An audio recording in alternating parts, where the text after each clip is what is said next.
અને ખરેખર business trading માટે જો કદાચ તમારે ઘર બેઠા જોવું હોય તો પરિશ્રમથી પ્રગતિનો કાર્યક્રમ ચોક્કસ જોવો જોઈએ. અમને અસીમ સાહેબ એ કાર્યક્રમમાં જાણવા મળ્યું, મહેન્દ્રજી સરવૈયા આપણા યુએસએ વાળા છે, એમણે પ્રોગ્રામો બોલાયા કે આઈપીઓ લાવવાનું સમજ્યા જ નથી. તો તમે એમ કહો આઈપીઓ એટલે 200-500 કરોડ ટાટા કંપની લાવી શકે, આપણે ન લાવી શકીએ. એટલે કાર્યક્રમ પછી મેં થોડું રિસર્ચ કર્યું તો આઈપીઓ કોણ લાવી શકે. તો આ સરકાર, હાલની જે સરકાર છે એ એવા નિયમો લાવી છે કે તમે નાના એસએમએસએમઈઓ એમએસસીઓ તો તમે આઈપીઓ લઈ શકો. ખાલી 3 વર્ષનો તમારે રિટર્ન જોઈએ, બીજા થોડા 4-5 કાગળિયા જોઈએ. હવે આઈપીઓ લઈ ના શકીએ આપણે. અમને બીજી ઘણી બધી વાત કીધી પણ અમારે અહીંયા કહેવાયું નથી. એક બાળક મેળો જોવા જાય છે, મેળામાં મોટી ટ્રેન ફરતી હોય છે. એના પપ્પાને કહે છે કે પપ્પા મારે એન્જિનમાં બેસવું છે. તો કોઈ બાળક કે કોઈ એન્જિન ડ્રાઈવર એ નાની બાળકોની ટ્રેનમાં એન્જિનમાં બેસાડે? ના બેસાડે.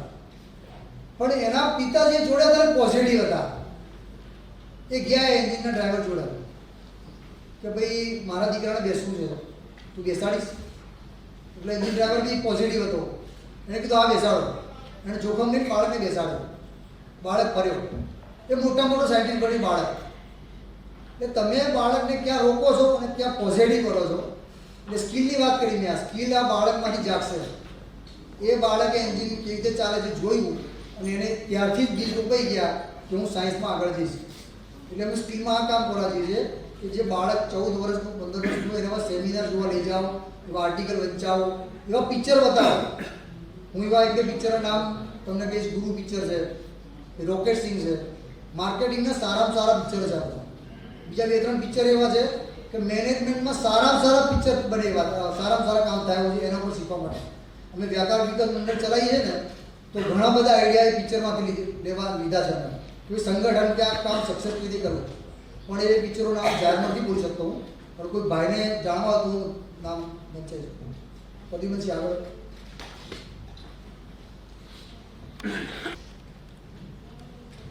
રાજપૂત વ્યાપારી મંડળો હંમેશા એવું સમજે જ છે અને બાળપણથી એમને સંસ્કાર મળ્યા છે.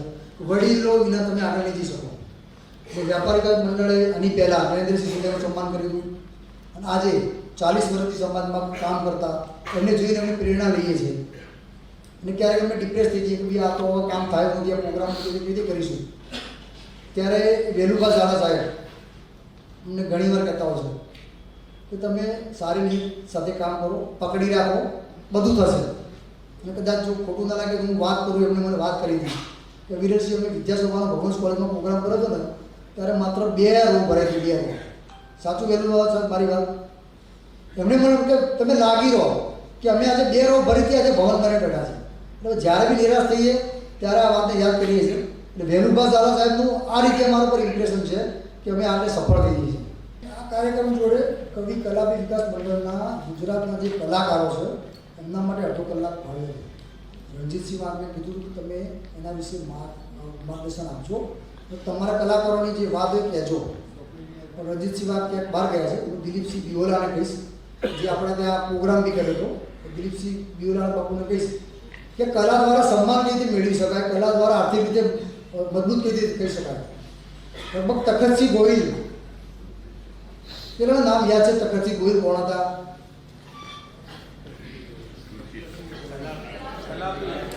હા, એટલે અમે રાજપૂત વ્યાપાર વિકાસ મંડળે બહુ વિચારીને એક કલાકારોનું ગ્રુપ છે. હા, કવિ કલાકાર. એટલે અમે આખું નિર્માણ કરવા માંગીએ છીએ. તમને બધા વિનંતી કરીએ કે એવા કલાકારો હોય જેને કલા શીખવી હોય, સ્ક્રિપ્ટ રાઇટિંગ શીખવી હોય, આર્ટ શીખવું હોય, એ બાજુ બી જાઓ. તમને ખાલી નાની વાત કહું, શાહરૂખ ખાન કરતાં વધારે વોઇસ ઓવર આર્ટિસ્ટ છે ને એ કમાય છે. આ રિસર્ચ હું ગેરંટી સાથે તમને કહું છું. આપણે નસીબદાર છીએ કે ધર્મેન્દ્રસિંહ ચુડાસમા, ભારતસિંહ ચુડાસમા ધોલેરા એમના દીકરા. ભારતસિંહની બી સ્ટોરી છે ને, આખી પિક્ચરની સ્ટોરી જેવી છે. હું તો બહુ નજીકથી અમને ઓળખું છું. બહુ નાની પરિસ્થિતિમાંથી અમને આટલું મોટું લેવલનું કંપની બનાવી. લગભગ 100 કરોડની કંપની કહેવાય, ઘણા બિઝનેસ છે. આપણો દીકરો ધર્મેન્દ્રસિંહ ચુડાસમા એ India Canada business chamber of કોમર્સનો ગુજરાતના પ્રમુખ બનાવ્યા છે. આપણમાં કેટલા લોકોને ખબર હતી આ વાત? એમનો કેટલો ઉપયોગ થઈ શકે એ આપણને ખબર છે. કેનેડામાં બિઝનેસના માધ્યમથી આખું પરિવાર વિઝા લઈ શકે. એ ઘણી બધી માહિતી આપણે રિક્વેસ્ટ કરી બાપુને 1 મહિનો પ્રયત્ન કરો તો બાપુ તમે આવજો